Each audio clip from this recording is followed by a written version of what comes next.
Good afternoon all. Welcome to MDY study of economics में आपका स्वागत है।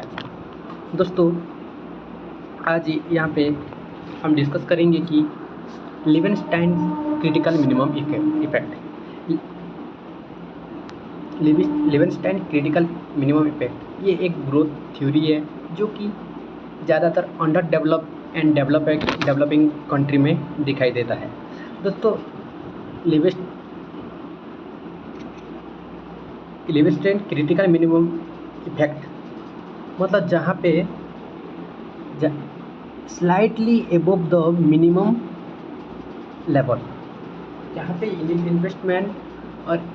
इन्वेस्टमेंट सेविंग ज़्यादा से ज़्यादा मिनिमम लेवल रहता है। दोस्तों, per capita income, national income divide by population, अगर नेशनल इनकम को पॉपुलेशन से डिवाइडेड कर लेंगे तो वहाँ से पर कैपिटा इनकम बाहरता है और निकलता है। पर कैपिटा इनकम जैसे जैसे बढ़ता है उसके साथ नेशनल इनकम हम पॉपुलेशन भी प्रोपोर्शनली बढ़ता है। दोस्तों, पॉपुलेशन इंडिकेट करता है कि पॉपुलेशन क्या इंडिकेट करता है, देखते हैं। पॉपुलेशन इंडिकेट करता है कि इनकम डिप्रेसिंग फैक्टर, जो कि शॉक मतलब अंडर डेवलप्ड कंट्री में वो ज़्यादा से ज़्यादा ग्रोथ कर नहीं सकता, क्या इकोनॉमिक। और एक है इन्वेस्टमेंट इंडिकेट करता है कि इनकम जनरेटिंग फैक्टर मतलब स्टिमुलेट, उसे हम स्टिमुलेट भी कहते हैं। मतलब वहाँ इन्वेस्टमेंट वजह से ज़्यादा से ज़्यादा इनकम जनरेट करते हैं। दोस्तों, अब आता है लो इकोनॉमिक ग्रोथ कब होता है? जब IDF मतलब इनकम डिप्रेस फैक्टर ज़्यादा होता है। किससे? इनकम जनरेटिंग फैक्टर से, तब लो इकोनॉमिक ग्रोथ दिखाई देता है। दोस्तों, अंडर डेवलप्ड कंट्री में ना विशेष सर्किल ज़्यादातर दिखाई देता है, बिकॉज जो क्रिटिकल मिनिमम वैल्यू है वो वहाँ पे इतना नहीं दिखाई देता, इसलिए। दोस्तों, अब देखते हैं critical minimum effect.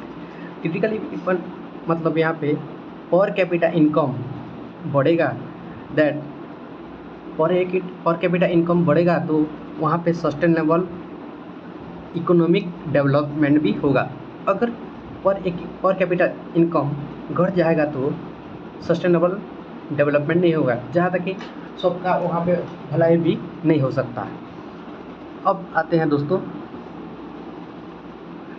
Under developed countries are characterised by vicious circle of poverty which keep them around a low income per capita and equilibrium exist. दोस्तों, ये जो विशियस सर्किल पॉवर्टी दिखाई देता है ना, because of low level of per capita income. Under developed country में ज़्यादातर जो पर कैपिटा इनकम है लो होता है। लो की वजह, सबके पास लो इनकम की वजह से उनका इन्वेस्टमेंट भी लो होता है, उनका सेविंग भी लो होता है, उसका जो कंजप्शन भी होता है वो भी लो होता है। इस वजह से विशेष सर्किल पॉवर्टी दिखाई देता है। कहाँ पे? अंडर डेवलप्ड कंट्री में। अब आते हैं दोस्तों ग्रोथ इंजन कौन कौन लिया गया है यहाँ पे? Entrepreneur, investors, saver and innovator. दोस्तों, ये जो लोग हैं ना, उसे हम ग्रोथ एजेंट कहते हैं। दोस्तों, it's growth of contributing activities result in stock of knowledge, increase production, increase and saving and investment increase. तो दोस्तों, ग्रोथ एजेंट मतलब हम जान गए, हमको पता चल गया कि एंटरप्रेन्योर, इन्वेस्टर्स, सेवर्स एंड इनोवेटर। दोस्तों, ये लोग आपस में कंट्रीब्यूट करते हैं जो भी एक्टिविटी है, जिस वजह से ना उनके पास ज़्यादा से ज़्यादा नॉलेज होता है। वो उसको उन लोगों को इन्वेस्टमेंट करने का तरीका, जो प्रोडक्शन करने के लिए एक तरीका जो होता है ना, ज़्यादा से ज़्यादा होता है, जिस वजह से ज़्यादा प्रोडक्शन भी कर सकते हैं, सेविंग भी कर सकते हैं और इन्वेस्टमेंट भी तो कर सकते हैं। अब आते हैं 2 type of indicate in underdeveloped country. देखते हैं दोस्तों क्या क्या इंसेंटिव देखते हैं। Zero sum incentive, somebody gain तो समबडी लॉस। देखो देखो दोस्तों, यहाँ पे बताया गया कि जीरो सम इंसेंटिव और एक्टिविटीज में किसी का भलाई होगा, किसी का गेन होगा तो किसी का लॉस होगा। यहाँ पे in here entrepreneur in under developed countries are attempt to increase in monopoly, the value of social prestige and also political influence, not increase in NI but change in distribution income। दोस्तों ये under develop country में जब zero sum incentive दिखाई देता तो entrepreneur under develop country में ज़्यादा से ज़्यादा वो लोग मोनोपोलिस्ट हो जाते हैं, उनका प्राइस मनमानी से बढ़ा देते हैं, जिस वजह से जो वैल्यू ऑफ सोशल प्रेस्टीज है वो घट जाता है और सोशल प्रेस्टीज एंड पॉलिटिकल में इन्फ्लुएंस करता है और वहाँ पे ना नेशनल इनकम नहीं बढ़ता, बट डिस्ट्रीब्यूशन इनकम में कुछ चेंजेस दिखाई देता है। दोस्तों अब आते हैं positive sum activities. Positive sum activities in here depend upon increase national income and in here need to direct the zero sum activities of the entrepreneur to positive sum activities। दोस्तों positive सम activities में ये national income के ऊपर depend करते हैं। इससे national income बढ़ता है और डायरेक्टली जीरो सम एक्टिविटीज़ की से पॉजिटिव सम इंसेंटिव से परिणत होता है और चेंजेस होता है। किसके द्वारा? एंटरप्रेन्योर एक्टिविटीज़ के द्वारा। अब देखते हैं दोस्तों कुछ फैक्टर है जो अंडर डेवलप कंट्री में ना जो पर कैपिटा इनकम डिप्रेसिंग होता है उससे उसका बहुत महत्वपूर्ण रिस्पॉन्सिबिलिटी है। देखते हैं किस वजह से हमारा पर कैपिटा इनकम डिप्रेसिंग दिखाई देता है। अगर हर entrepreneur zero sum incentive activities करेंगे तो अंडर डेवलप कंट्री में डिप्रेसिंग दिखा जाएगा, वहाँ पे लो लेवल ऑफ इनकम दिखा जाएगा, उन लोगों के पास जो social prestige and political influence दिखा देगा।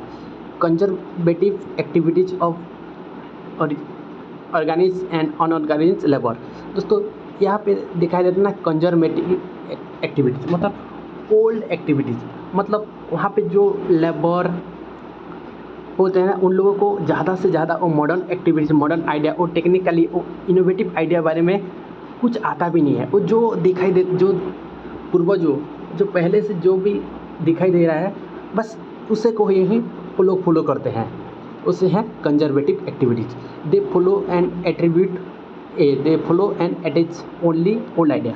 देखा ना दोस्तों, वो लोग ओल्ड आइडिया को, ओल्ड इन्फॉर्मेशन को लेके ही फॉलो करके कुछ बनाते हैं। इंक्रीज इन पॉपुलेशन ज़्यादा से ज़्यादा बढ़ने से भी डिप्रेसिंग पर कैपिटा इनकम घटता है। ये भी सच है क्योंकि ज़्यादा से ज़्यादा ना अनएम्प्लॉयमेंट दिखाई देता है।